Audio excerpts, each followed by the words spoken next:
Sakit pag dito. Pag ganito ay, paano pag masakit? Pag ganito mo masakit. Ah, Pero pag ganyan hindi naman. Tapos pag natutukot ko ng gano'n, masakit siya dito.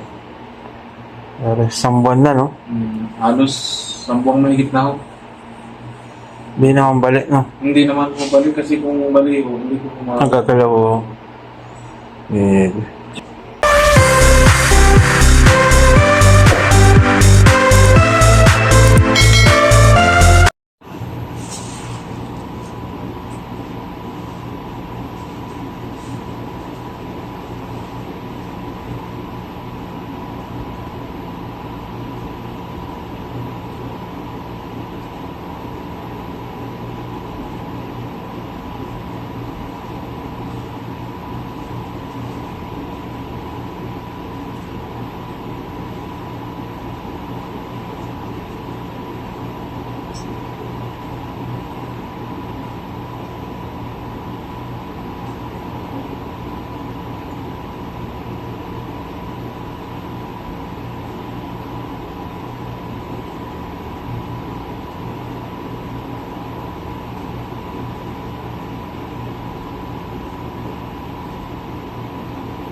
okay, ayos. Good afternoon, boss. Kamusta ba ang hilot ni Ka Roger?